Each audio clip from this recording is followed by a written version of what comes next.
I want to make you aware of a demographic shift that's really important. It's within the Republican Party and specific subsets of the Republican Party, support for Ukraine is actually surging. It's pretty amazing. I'll show you what I'm talking about. Despite massive spending on disinformation to sway conservatives against Ukraine, Mr. Putin has done Mr. Zelensky a lot of favors recently. His actions have shown Republicans that Russia's a threat. So there's a couple of lines of what's happening here. And one is that Putin just keeps provoking Republicans who deep in their bones are like, we don't really trust Russia. We don't really trust Putin. And it's different than what the MAGA crowd is trying to put forward, or the social media influencers in MAGA that are being kind of pushed by Russia to say certain things. It's different than that. This is a different subset within the Republican Party, and they deeply feel that something's not right there. And if you couple that with what Zelensky has done as a change of tactics, you see it all play out in a meaningful way. So let's look at this. Zelensky may be winning over MAGA, and Putin hates it. Well, it's not exactly MAGA. This is labeled a little bit wrong, but it's winning over Republicans. MAGA is the most recalcitrant.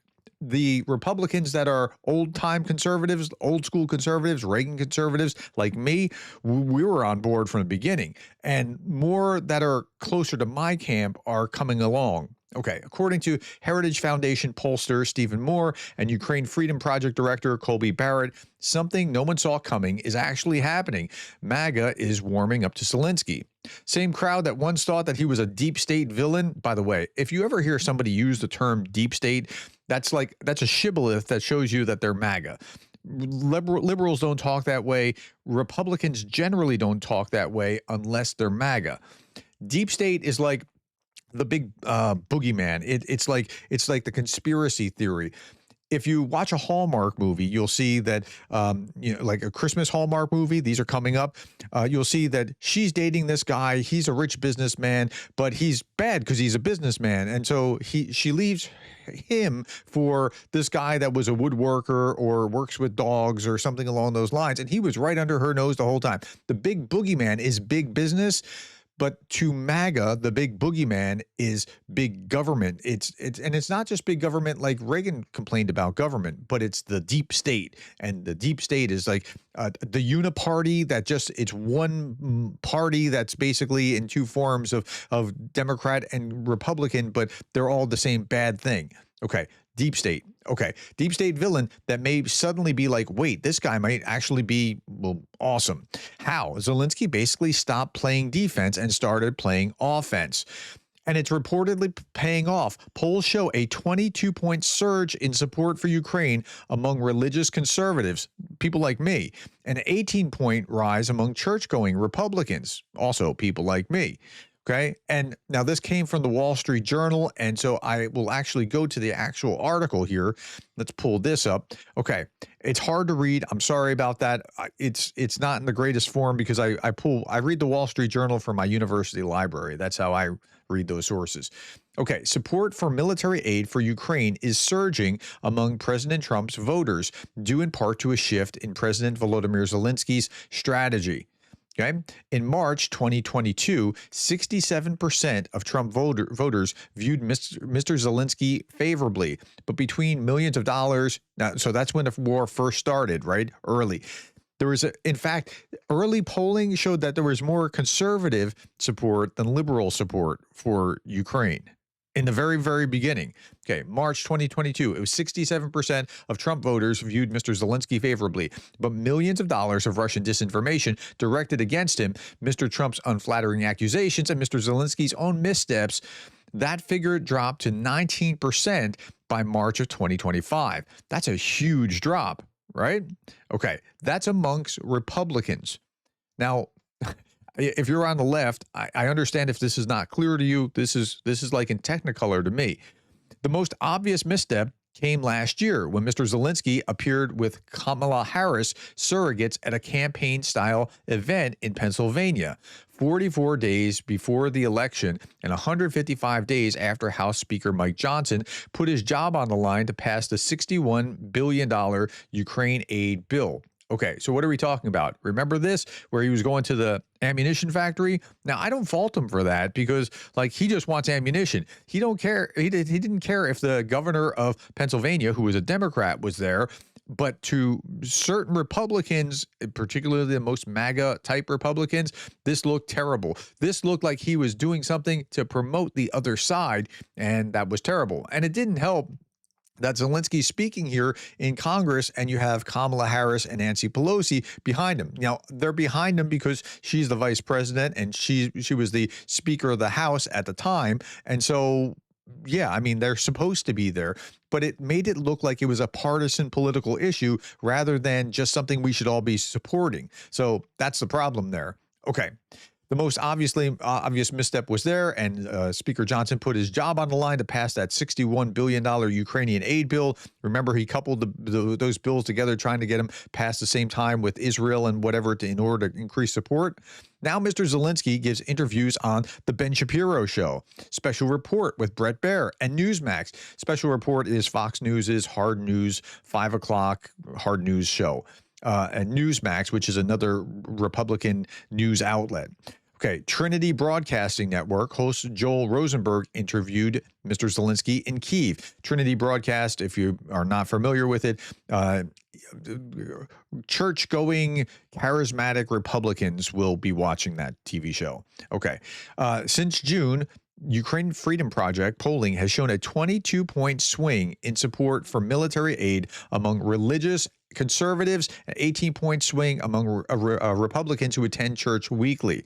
That's a big jump since June. Like, that's only a few months, right? So it was Mr. Zelensky's change in tactics more than doubled his ratings among Trump voters in the last 7 months. Why is that important? Well, our poll of Republican primary voters in October found 78%, listen to this, 78% of Republicans who like Mr. Zelensky, if they like Zelensky, they also favor military aid to Ukraine. So he's got to be on a charm offensive here. What Mr. Zelensky didn't say to Trump voters is as crucial as what he did say.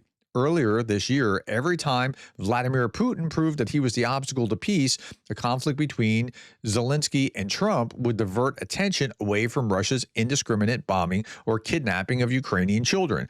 So Putin's weirdly helping by doing bad things. Some of 64% of Republican voters now view Mr. Putin as the obstacle to a ceasefire. Only 13% point to Mr. Zelensky. But it would curl your hair if you heard my conversations with Republicans who were just telling me, like, almost propaganda lines, almost verbatim propaganda lines, because they're like, oh yeah, but Zelensky is this or Zelensky's that, or Ukraine is this or that, and now I know enough to diffuse that, but at the same time, it's like it's jarring to them to hear something that's not what they've been hearing in other conservative media. So it's shifting. Mr. Putin has done Mr. Zelensky a lot of favors recently. His actions have shown Republicans that Russia is a threat. And again, conservatives deep down in their bones feel like Russia can't really trust them. Putin, don't trust him, right? So that's helpful. 92% of Republican primary voters are concerned about Russia drone incursions into Europe.